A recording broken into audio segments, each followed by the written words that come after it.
All right, pleasure to be here today. Today, I'll be talking about the civil legal system in the United States as a potential route to safety and healing for survivors of sexual assault. I'll start by providing some background on the issue of sexual assault. Then I'll talk about the legal system in the United States. I'll do some in-depth discussion of the civil legal system as a potential route to safety and healing. And then I'll conclude by talking about the need for improving the system. So I'll start with giving that background on sexual assault. We define sexual assault as sexual contact in the absence of consent due to the use of force, threats of force, and our inability to consent. Inability to consent might occur because someone is not of age to consent to sexual activity, or perhaps because they are intoxicated or unconscious. So those would all count as sexual assault, both in our minds and in US law. Wanted to make a quick note on our use of language. You'll see all three of us use both the words victim and survivor to refer to people who have been sexually assaulted. So this is common in our area. We use survivor to recognize that people are more than what has happened to them and that they have inherent strengths and have lived through it. We respect people using whatever term they prefer. But as researchers, we like to acknowledge both the victimization as well as the strengths of the people that have lived through it. So you'll see us use those words interchangeably.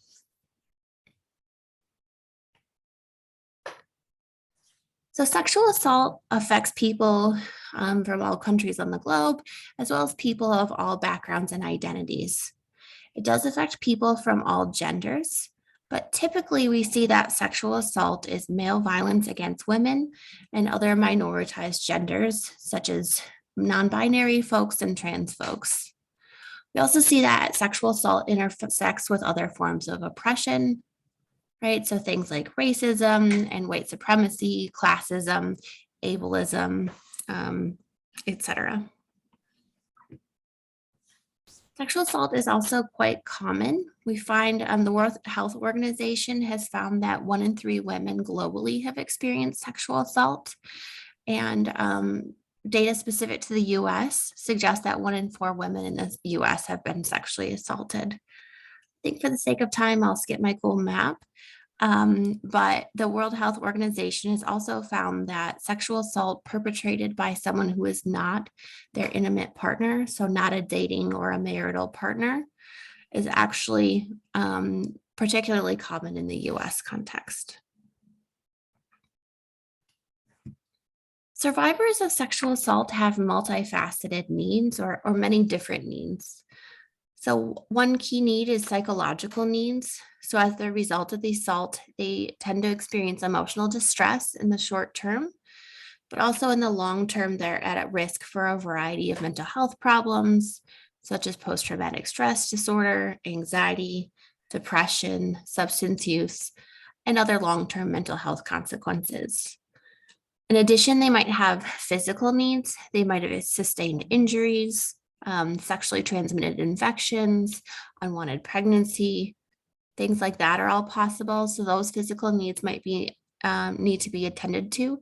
And the psychological effects may also lead to long-term chronic health problems associated with stress and trauma. In addition, survivors might have financial needs related to the assault. So this might occur because they need to pay for a lawyer or they need to miss work in order to go to court. And so they lose income as a result of that. So it can affect their financial well-being. They might need housing as a result of the violence. If they feel like they're no longer safe in their own home, they might need to switch housing. And of course, they need continued safety. While sometimes sexual assault is one time, that's not a guarantee by any means. And many survivors fear future abuse from the person who harmed them, or they're afraid of retaliation from the abuser if they were to seek help or report the assault to the police.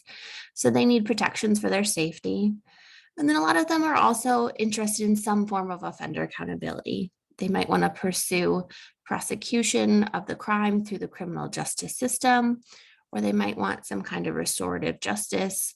But either way, they'd like to see the offender held accountable for what happened to them. So they have a variety of needs, and there's a variety of ways of serving survivors in the US. One that some survivors choose to go to is the US legal system. With the legal system, we tend to think of the criminal justice system, particularly when we're talking about sexual assault, because it is a crime.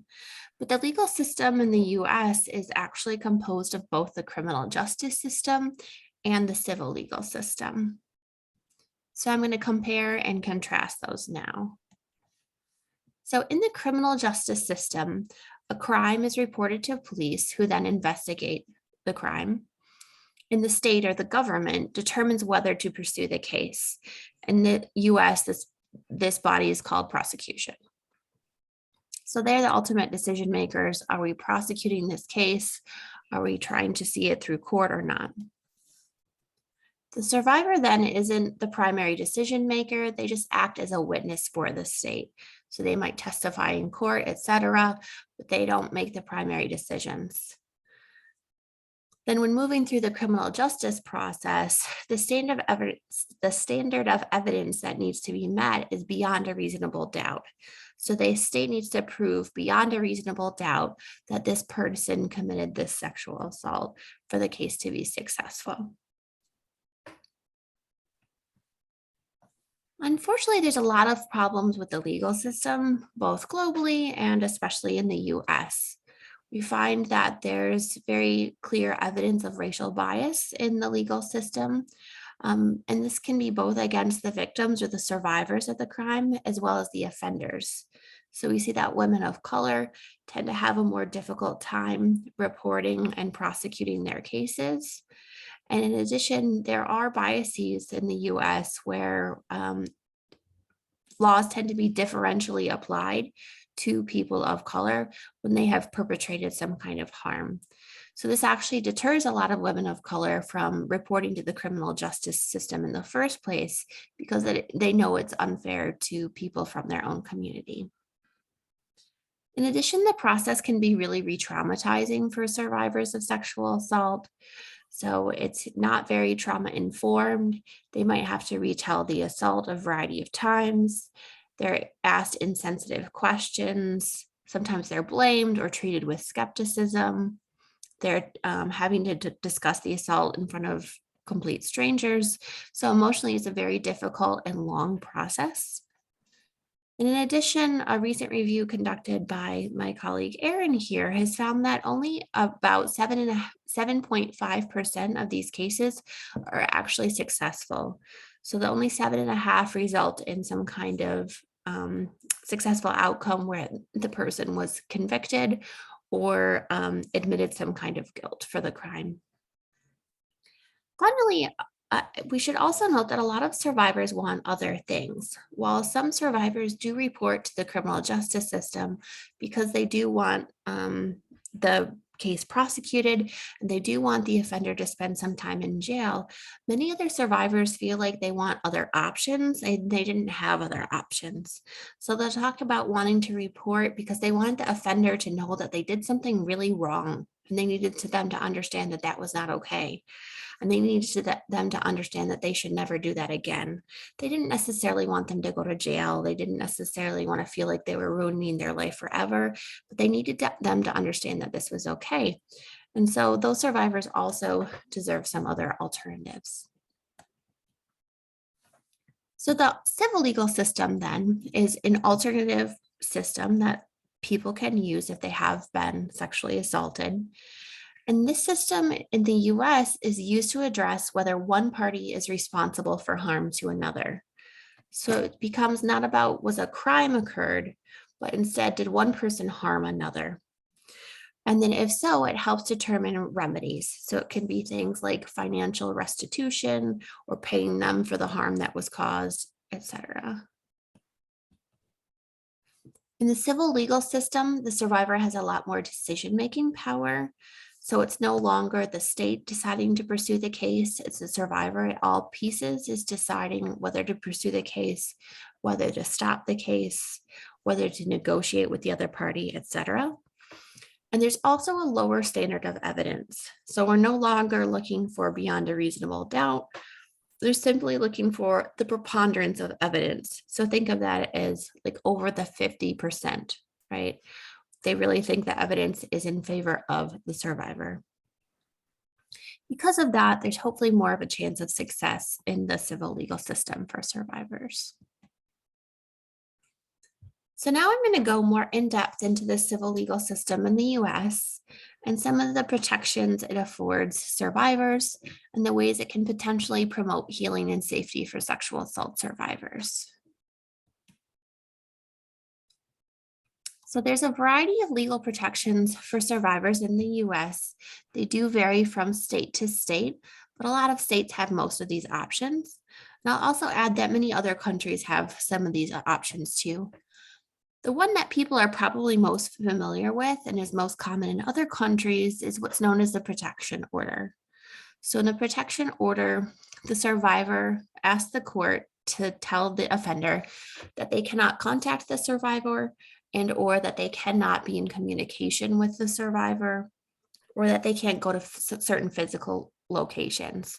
So I think the idea is to protect the survivor from being harassed and is also to protect their physical safety. So it might be that the offender can no longer go to the survivor's home or the survivor's workplace, for example. Another one that might be more familiar to folks is the notion of a civil lawsuit. So if you followed the Harvey Weinstein case in the US, this was a famous civil lawsuit. So again, it wasn't a criminal justice case. Instead, women who were harmed by Harvey Weinstein sued him, saying that he harmed them, he harmed their careers, he harmed them emotionally, and then they were awarded financial damages for the harm he caused to them. So that's another example of a civil lawsuit. In addition, in the US, there are laws protecting people from sexual assault and other forms of sexual harassment and discrimination in both the workplace and in educational settings, and people of all genders, I should say. So if those rights have been violated, people may then pursue a complaint to the Civil Rights Office or to a Title IX office that's for educational settings, saying that those rights were violated. Then that can be investigated. And again, some kind of remedies can be put in place. So things like financial damages, et cetera. Many states in the US also have this, but in particular in Illinois, survivors have been granted time off of work as a result of the abuse. So this can be things like they're experiencing a lot of mental distress and they need time away from work without penalty. But it can also be things like they need time off of work to be able to go to court. So they're allowed that time off of work. In addition, we also have laws in Illinois that give survivors the right to break a rental lease. So if you're renting an apartment from a landlord and you're in a home where you no longer feel safe as a result of the assault, you have the right to break your lease early without any financial penalty. So you're no longer responsible for the rent for the rest of that lease. Or you can make sure that the locks are changed. Both of those are rights you're entitled to.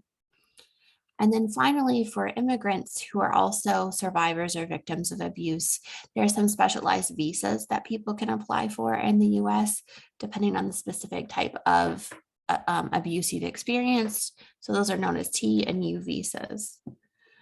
So those are all legal protections that are afforded to survivors in the United States. And these are all ones that have been advocated for by people who serve sexual assault victims as well as sexual assault survivors themselves.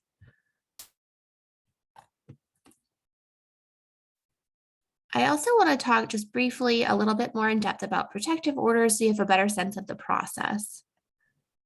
So first, a survivor applies for a protective order. So they fill out a form. They can apply for a short-term, what we call an emergency protective order, where the court grants the order right away without the person who harmed them being present, or they can apply for a long-term order that can last for up to 2 years, and that requires the person who perpetrated the harm to be present in court. Then from there, the court holds a hearing with a judge Both parties answer questions and present evidence. They may have lawyers present, so both the victim as well as the person who perpetrated the harm might have a lawyer, or they might represent themselves. It could go either way. And a judge rules over the court hearing. Finally, the judge makes decisions whether to grant the protective order or not. And then the order is in place. Then so again, it tells people, the offender, you can't physically go to these locations, you can't be within this distance of the survivor, you can't contact them. It says things like that. If the offender then violates that, the survivor contacts the police and it is then enforced by that other criminal justice system. So that's how it works for protective orders. It works differently for some of those other protections I just discussed. Some always require a lawyer, like filing a civil lawsuit. The person who is suing the survivor always needs a lawyer. And some require a lawyer if the survivor rights are violated. So some of those protections, like getting time off of work or breaking a lease early, shouldn't even require someone to go to court as long as the landlord or the employer is following the law. But they don't follow the law, then the survivor would have to take them to court to ensure her rights are protected. His or her or their rights are protected, I should say. So as you can see, lawyers play an important role in this process. They provide people with, including the victims, with expert legal advice. They can actually represent them in court. And research has shown that they greatly improve the chances of success for survivors in getting granted protection orders. So they are a very important resource for survivors in the US who want to pursue civil legal options. But unfortunately, they're very expensive, which is a huge barrier for survivors being able to get this resource. Another resource for survivors in the US are rape crisis centers and the advocates who work for them. These are nonprofit organizations that serve sexual assault victims or survivors, and they are completely separate from the legal system. So they're not employed by the legal system. A lot of other countries also have similar victim service organizations. Advocates from rape crisis centers inform sexual assault survivors about their rights within the civil legal system and their options, and they help them complete the process. For example, they might help them apply for the order. They might go to court to provide emotional support. They can help them think about what to do next. And also, they are free to the survivor. They're funded by other mechanisms, so the survivor themselves does not have to pay for them. So these are various key resources that can, both the advocates and the lawyers can really help survivors be more successful at actually getting what they need and want from the civil legal system.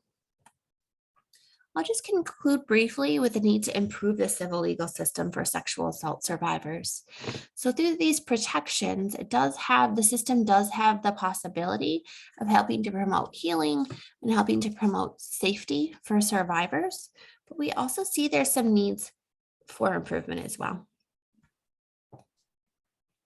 There's really some systemic problems that we're seeing. So 3 big patterns we're seeing is that it can be very difficult for people to access both the civil legal system and the courts. So things like getting time off of work, even if they're legally entitled to that, they're not necessarily paid for that time off of work, so they can't afford it, or they can't physically get to court because of poor transportation infrastructure in our area. Things like that can make it very difficult for survivors to be able to even access the system in the first place. In addition, it can be very difficult for survivors to get that legal representation, or in other words, have a lawyer take on their case. Again, it costs money. They might not know about lawyers. If they do, there's a limited access to free lawyers. So that can all make it very difficult at getting their needs met. And unfortunately, we also find that the legal system is not always helpful to survivors. So just like the criminal justice system, we find that a lot of survivors aren't necessarily successful. Chances of success are higher, but they're still not perfect. And they also might even find that experience to be rather traumatizing or harmful to them. So again, there's a lot of problems here. While it is an alternative to the criminal justice system, it is imperfect. So we have been collaborating with rape crisis centers in the state of Illinois in the US. That's the state where Chicago is located. We've been trying to understand together, how can we improve access to civil legal options for survivors? So how can we both help them get into the system if they choose to do so, and while there, get their needs met? So we're conducting a community-based participatory research project very aligned with community psychology principles, partnered with the Illinois Coalition Against Sexual Assault, which is all of the rape crisis centers in the state of Illinois. Our community partner was the one that determined that they wanted to focus on the civil legal system. They were hearing from sexual assault survivors that this was an important issue. They were hearing from advocates that they're trying to help survivors, but there's all these barriers to getting their needs met. And they saw an opportunity to try and improve how practice and policy are happening in the state. They also determined the preferred methodology.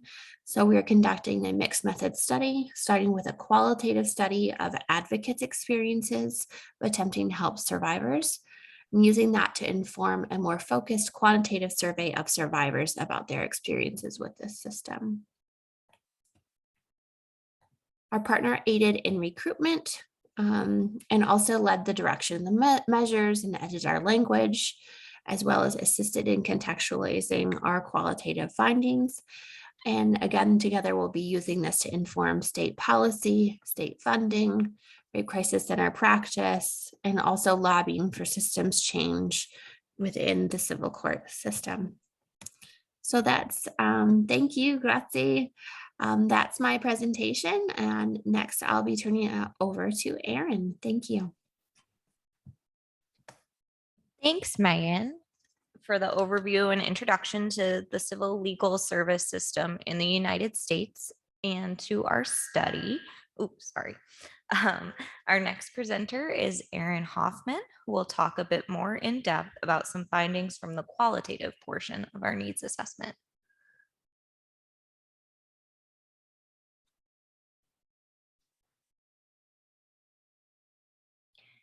Can you hear me okay, Kaylee? Yep. Great. Okay, let me move everyone. Okay. All right, so today I'll be presenting on systemic barriers and facilitators, or in other words, what helps, what gets in the way, and what helps sexual assault survivors get their civil legal needs met in the US.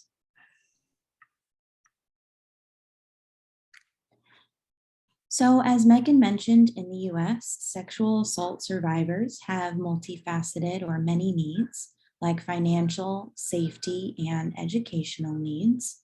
And the civil legal system can be one avenue for survivors to get their needs met. However, as Megan mentioned, there are concerns that survivors are not getting those needs met in the civil legal system the way they should be.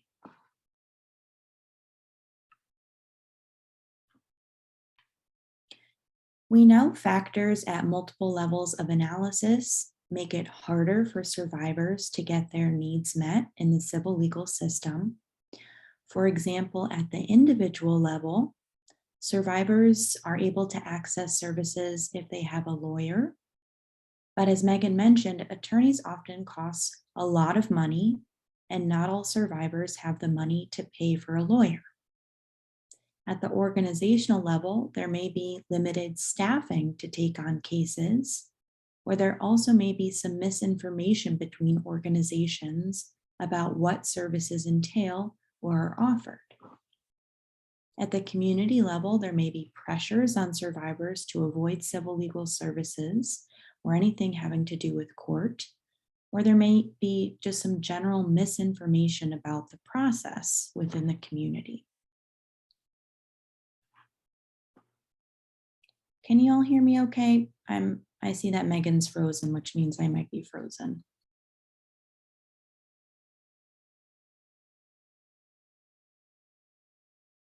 Can you hear me okay now?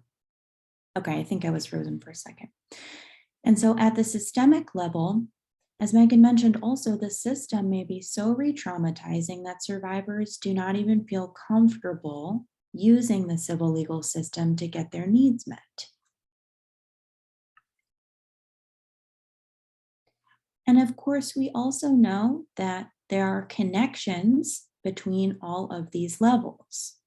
So for example, the fact that that an organization may not have enough staffing to take on civil legal cases is also likely a systemic factor due to the fact that there's probably limited money for that organization to take on these cases.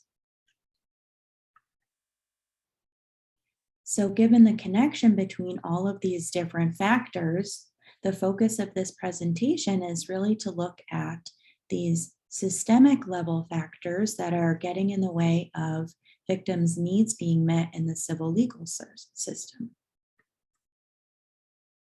And so specifically, we asked what system level factors influence whether survivors' needs are met in the civil legal system.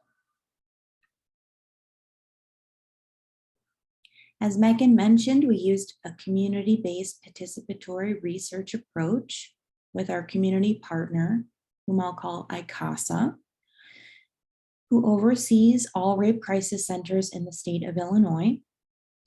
We worked with ICASA to determine the focus of the project, and they assisted with all aspects of design. We conducted 9 focus groups with about 6 to 8 participants in each group, and these participants were 45 rape victim advocates from across the state of Illinois. Our rape victim advocates mostly identified as white, followed by Black or Hispanic, majority identified as women, and 21% identified as LGBTQ+.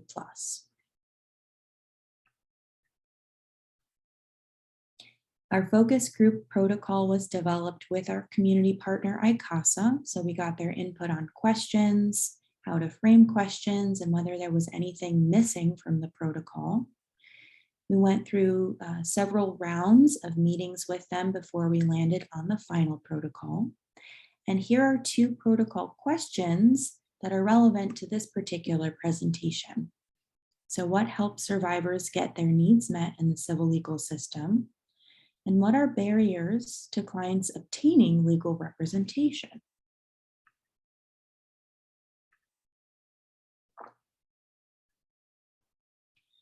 Graduate students and undergraduate students transcribed the recorded focus groups verbatim. Graduate students then open-coded transcripts in vivo, which is a software for analyzing qualitative data.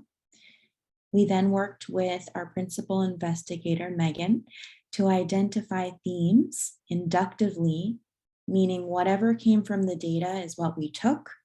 We didn't go in with assumptions beforehand. And then we identified system level factors relevant to this presentation. Here is a quick overview of our results. Generally, system level factors fell into these 3 broad groups: resources, policy, and cross-system factors. And I'll talk about each of these more on the next slides. So one of the biggest ways that's helpful for survivors to get their needs met is whether they can obtain an attorney. Advocates spoke about how attorneys can actually make or break the case, meaning that if they have an attorney, their needs might really be met in the system. And if they don't have an attorney, their needs might not be met at all. However, as Megan mentioned, private attorneys can be very expensive. So few victims seek out those services. Unfortunately, there's also the challenge that private attorneys tend not to be as informed about the civil legal system as well. So there are some barriers with obtaining legal representation through private attorneys. Fortunately, there are low-cost attorneys in the state of Illinois, and these attorneys work at state-funded organizations called legal aid agencies. But as Kaylee will talk about more in the next presentation, legal aid agencies, while very helpful to survivors, are not always equipped to provide services to survivors. So for example, accessibility or related to geography, it can be very challenging for our survivors to get aid from these agencies because they are very few and far between in the state of Illinois. They also may not be able to take on cases because there's not enough staffing or there's not enough funding for staffing at these agencies. And finally, certain agencies might only take cases that have to do with children or domestic violence, or sometimes other cases the client or the victim may actually make just a little bit too much money to qualify for these services, but in the big picture, they really don't make a lot of money at all. And so they can't afford a private attorney, but they're being told they make too much money for legal aid services. And you can see that here with one advocate who stated, let's say victims make $15 an hour. They're going to be over the income cap. Let's say they have 3 children at home. They can barely pay their bills. They're over the income cap. Nobody has funds to help them. So then they're just done. With regard to geographic accessibility that Kaylee will talk about a bit more, one advocate stated, most attorneys are in Chicago, and we're 5 hours from Chicago. And we also know there's lots of other barriers too for folks reaching out and trying to get access to these services, such as bus routes not really being that accessible for victims who need to get to court in order to pursue their civil legal service needs.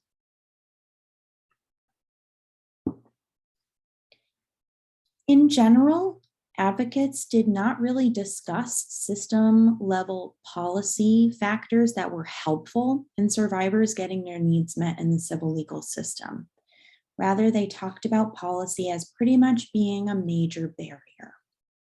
In general, we found policy is just too vague, and as a result, it's applied differently by different civil legal service actors or people who are involved in the civil legal system, like judges or lawyers. So for example, lawyers may decide what cases meet criteria for different protective orders, while judges may decide whether to grant those orders. But this is not applied consistently throughout the system. And in fact, we found that some judges may simply refuse to grant certain types of orders, and advocates weren't always really sure why. Moreover, there were several instances of advocates discussing that judges can, in fact, based on policy in this state, appoint a lawyer for a victim in the state of Illinois.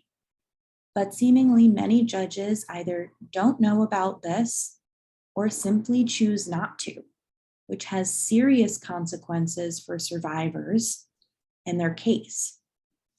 Finally, advocates discussed how policies are not designed to be trauma-informed.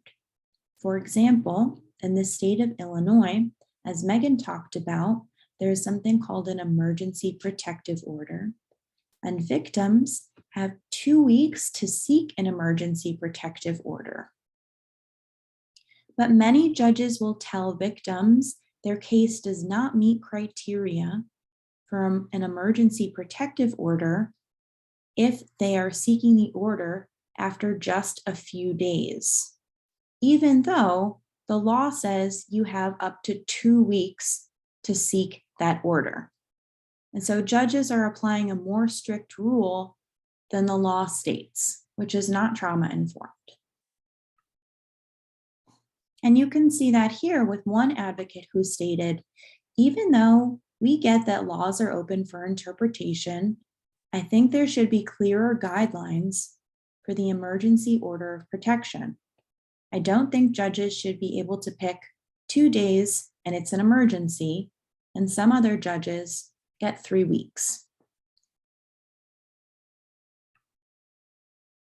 And finally, cross-system facilitators and barriers. So advocates talked about having good multidisciplinary connections or good relationships among people who work in other fields helps survivors get their needs met in the civil legal system. For example, good working relationships with members of the criminal justice system, like local police, legal aid attorneys, or judges. However, advocates mostly discussed cross-system factors in the context of barriers. For example, in the criminal justice system, police will get called to a scene. So a victim may call after an assault has happened and police will get called to the scene. And maybe they don't make an arrest and they tell the survivor to just go get a protective order because the survivor is feeling unsafe and uncomfortable. The client may then go to court to try to get the protective order, and the judge may say, well, police didn't make an arrest, so why would I grant the protective order? So there's misinformation going on between these two systems that are affecting clients' abilities to get their needs met. There are also instances where advocates discussed how police were not explaining what a protective order was well enough. So some victims thought they already had a protective order by the time they met with rape victim advocates, and those advocates had to let them know that they didn't have one and that they had to go through the process to get one. Finally, advocates talked about instances when police didn't enforce an order. So as Megan mentioned, it's up to police to enforce these orders. But advocates were saying sometimes they didn't do that, which left victims feeling really unsafe and distrustful of the system. There were also a few instances when advocates were talking about another system called the Illinois Department of Children and Family Services, which serves families in the state of Illinois. And there was also an example here of some miscommunication between this agency and court, where in the end, victims weren't able to get their needs met.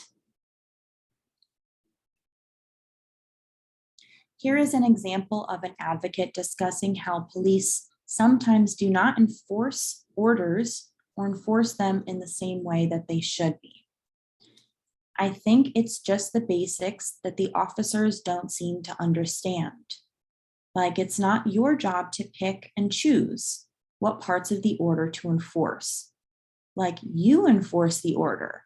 If somebody calls you because somebody's being harassing, go do what you need to do.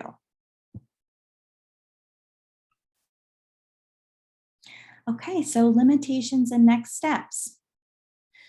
One of the main limitations of this study is that we only include data from one state. And so with regard to next steps, researchers are encouraged to conduct this work in their own state to identify similarities or differences. Also, this only includes perspectives from advocates. But as Megan mentioned, one of our next steps within this next year is to survey survivors directly to get some more information from them.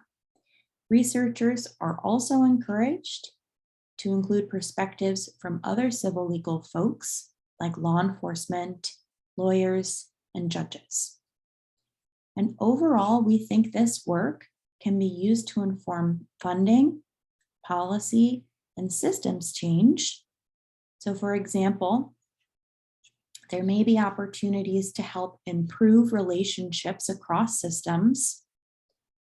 There may also be the possibility of obtaining money for in-house lawyers for rape crisis centers so that access to attorneys is much easier for victims in the future.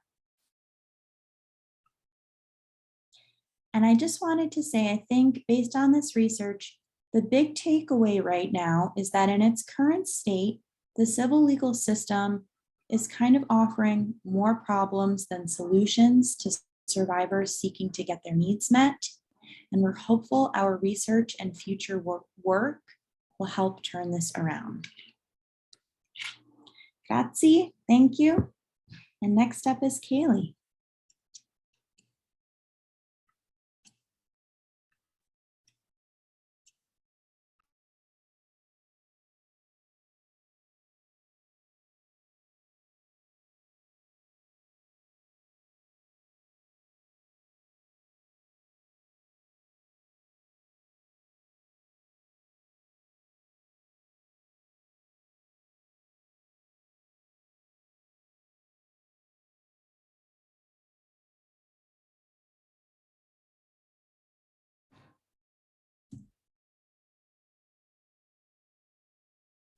Put it in presentation mode.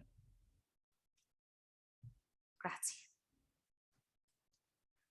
Okay, so thank you so much, Erin. Now that you've heard some of the findings from our qualitative study of advocates, it's my turn to present, and I'm going to do a bit of a deep dive into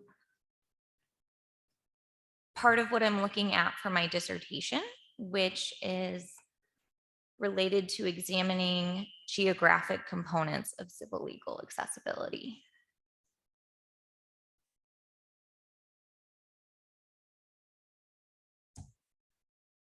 So I'm looking at geographic components of civil legal accessibility and examining them in relation to meeting sexual assault survivors' civil legal needs. Just a quick overview of what we're going to chat about today. I'll do a brief overview on civil legal service accessibility for survivors a little more broadly, and then I'll delve into why geographic accessibility matters. Talk a little bit about using spatial analyses to analyze geographic components of accessibility, share some maps, and talk about next steps for this project. So why is accessibility important to look at when examining sexual assault survivors' civil legal system service seeking? So in examining service-seeking behaviors of sexual assault survivors, existing literature and conceptual help-seeking frameworks suggest that for survivors to experience positive outcomes, a complex process occurs. First, survivors engage in like a needs appraisal stage. Once they've figured out what their needs are, they seek help from resources they believe will meet those needs. For survivors to choose to seek help from the civil legal system, they have to believe that the benefits are greater than the costs and the services offered must be accessible to the survivors. And finally, interacting with the system must result in survivors' needs being met. And in addition to the conceptual frameworks, accessibility is a really big component of that. Which accessibility is a multifaceted concept. Accessibility of service providers and service systems has 5 dimensions. The first is approachability. The second is acceptability. The third is availability and accommodation. The fourth is affordability, and the fifth is appropriateness. So just very briefly, approachability refers to whether stakeholders or clients can identify a service to meet their needs or have knowledge that the service exists. So essentially, survivors must be aware that civil legal services are an option to meet their needs in order to access or pursue them.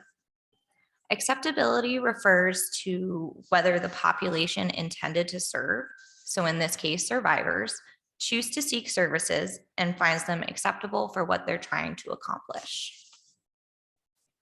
Availability and accommodation refer to whether stakeholders can physically access and meet with service providers. So this refers to things like distance of location of service center or service providers from the service seeker, whether they have the ability to get there, as well as the availability of service providers. So as Aaron mentioned in the last presentation, we've run into some issues with survivors not being able to even meet with a legal aid attorney or get an appointment. And then the affordability component refers to the cost of service seeking. This is the economic capacity of the survivor to utilize the civil legal system. So do they have the time, the resources, and the money to expend in order to engage with this system? And the last dimension of accessibility is appropriateness. And appropriateness refers to whether service providers or whether service providers fit the need of the stakeholder. So this means in the context of survivor civil legal help seeking, whether survivors perceive the services offered by the civil legal system and civil legal service providers are appropriate to address their personal needs. So essentially, for survivors to engage in formal civil legal help seeking behaviors, the survivor needs to be aware of civil legal services. They need to perceive them as acceptable, useful, and appropriate, and they need to be able to reach them geographically. And lastly, survivors must have the resources to expend on civil legal help seeking. And in addition to all this pre-existing research, our qualitative focus groups of advocates indicated that specifically for this population of survivors in Illinois, as Erin shared in her presentation, accessibility is an issue for our focal population. And you can see on the slides some accessibility issues advocates brought up, like lack of legal service providers, survivors being turned down for legal representation, and survivors not even being able to get to them geographically.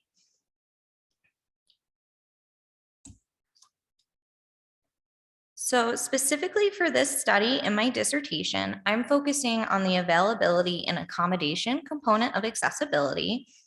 And as a reminder, since I know I just shared a lot of information with you, this is the can they physically access and meet with service providers aspect. So based on existing research and our findings from advocates, some components of geographic accessibility that are very important include things like distance. So how far are service providers from each other or from survivors? Are they located somewhere survivors can get to easily, or is it difficult? Can they get there via public transit? And advocates also noted that availability of service providers was a problem. So this is things like lawyers not being able to take on sexual assault survivor cases or even meet with clients due to workload or specific funding structures of their agency. So another thing to pay attention to is how many service providers, such as lawyers or advocates or judges that hear civil legal cases, even exist in a region, because they have very limited capacity. So with these things in mind, one of the research questions I was interested in exploring for my dissertation is to what extent are civil legal services accessible to survivors of sexual assault in Illinois? And specifically for this presentation and for this part of the study, I'm going to focus on geographic accessibility of civil legal services for survivors in the state of Illinois. Okay, so now I'm going to do a quick overview of the methodology being employed for this study. I'll be conducting spatial mapping analyses. The maps that will be shared today are vector maps, but I have plans to use the TMAP package and maybe do some kernel density maps as well. And all analyses will be conducted in R, packages designed specifically for geographic information system analyses. All data from the study were archival or publicly available and collected from various public data sources. And the specific focus area is the state of Illinois. And the plan, once the study is complete, is to break down accessibility access across the state by county. So just to look at the study area a little more, we're examining specifically the state of Illinois, which is located in the Midwest region of the United States. The state is comprised of 102 counties, and according to the United States Census Bureau, population demographics in the state of Illinois are representative of the US more broadly. And last but certainly not least, our community partner in the study is the Illinois Coalition Against Sexual Assault, and their research needs were focused specifically on examining civil legal service provision in the state of Illinois. So to be responsive to their needs, it just didn't make sense to do analyses for any other region. This is just a quick overview of the variables included in today's map. So we've got variable names, where the data came from, and then the formats of the files. So we're looking at the locations of different civil legal service providers, including rape crisis centers, which is denoted by the RCC acronym, legal aid agencies and courthouses. And also we will be looking at locations of public transit stops for buses and local or city train lines. These data were available to download either on government websites or the organization's websites. For the organizational ones, typically the addresses were listed. So I made an Excel file of the addresses and geocoded the data to get latitude and longitude coordinates for the analyses. And these data points will all be overlaid over a shapefile of the state of Illinois that denotes each county. Okay, so let's dive into what this looks like and what it means. So these are very preliminary findings, and I just want to stress that. I started data analysis this week. So these are very basic rudimentary maps. I have plans to take a much more in-depth and intricate approach moving forward, but these maps will be able to show you the different data points I'm working with, and they've already yielded some pretty obvious spatial insights. But if there's any like big GIS people in the crowd, please don't judge me too much. They'll get better, I promise. And if anyone has any like tips on how to make them better, I am all ears after the presentation. Okay, so first of all, we have here a map of civil legal service providers across the state of Illinois. Courthouses are denoted by the light blue color, and rape crisis centers are the orange dots, and legal aid agencies are the purple dots on the map. This map reflects that across the state of Illinois, there are 79 rape crisis centers across the state. There are 113 courthouses, so there's one for each county, and in some of the more populated and more densely populated counties, there's a couple more. And then there are 38 legal aid agency locations. And then this is the same map, and we're just going to look at it a little closer here. So you can see I've got the arrow pointed to it, but I'll use my laser pointer too. Looking a little more closely, you can see in this northeast portion of the state, there are no,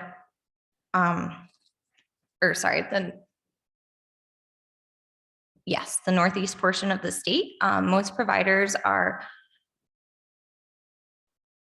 densely populated in the Chicago area, which is where most of the population is. So that makes sense. More people, more service providers. If you look a little more closely though, you can see in this bottom southeast corner of the state that I have circled. There are only 4 rape crisis centers in that entire region and no legal aid agencies, and that's across 22 unique counties in the state. And so for a little context, driving from the Chicago area to about here, which is Springfield, is like a 4-hour drive. So the diameter of this region, if I had to guess, would probably be like a 2.5 to 3-hour car ride, which means people located there are probably driving over an hour to get to a rape crisis center and maybe even further if they want to get to a legal aid agency.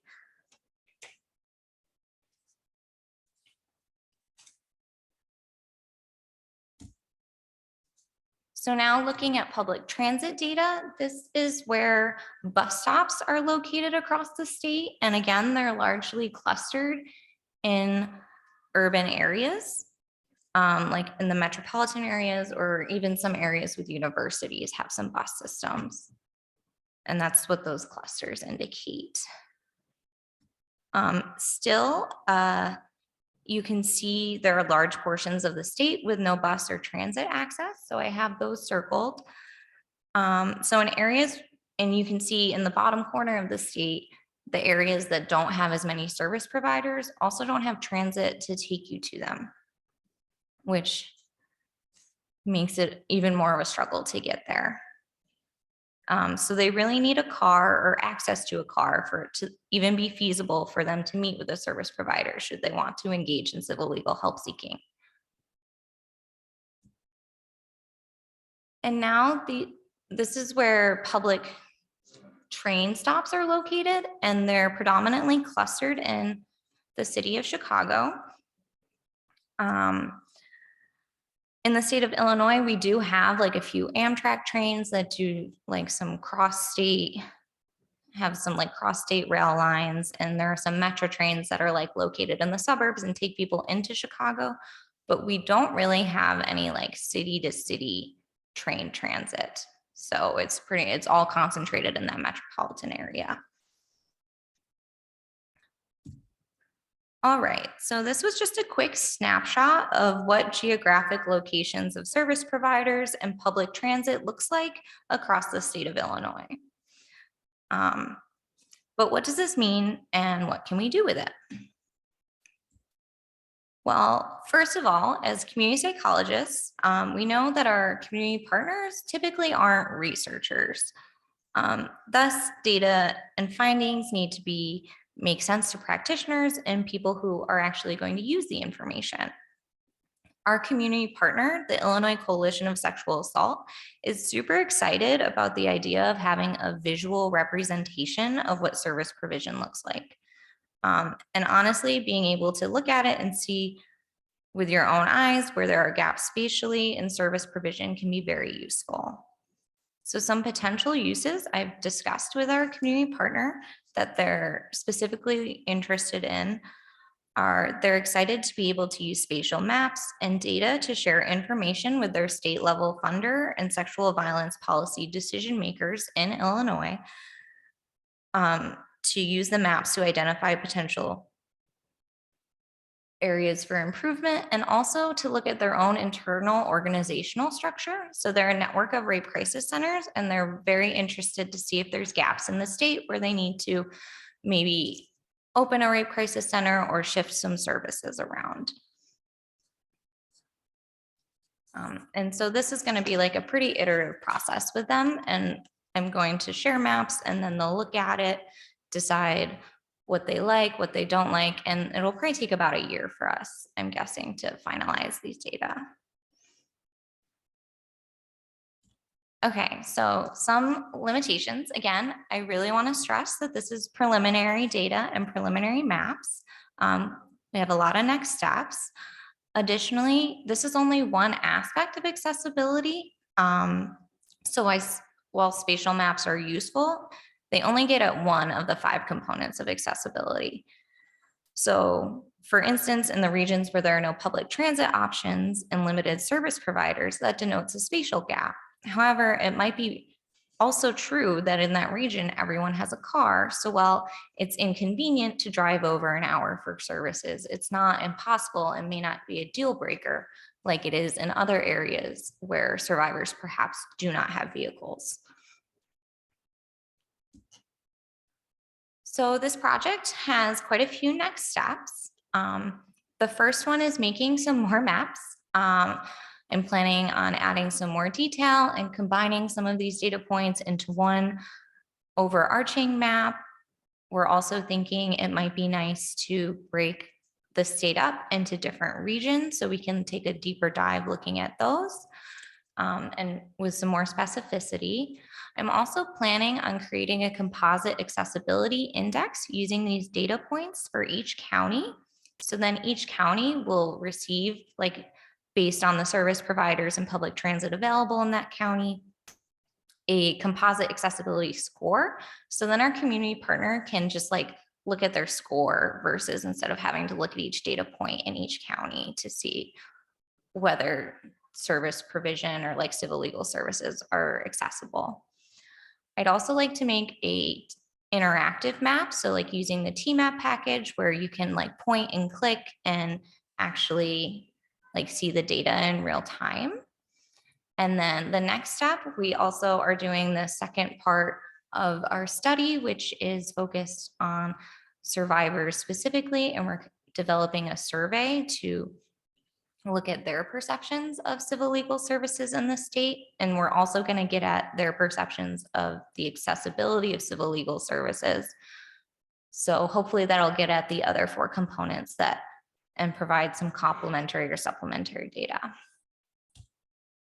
So just the big takeaway from this project is that spatial factors matter. And in the field of community psychology, GIS and spatial data tend to be an underused statistical methodology. However, for community-based participatory research projects, it can be a super, depending on what you're trying to do, it can be a super useful component for, in this case, our partners who are practitioners and service providers, and they're excited about the possibilities these maps provide. Right. Grazie. Thank you so much.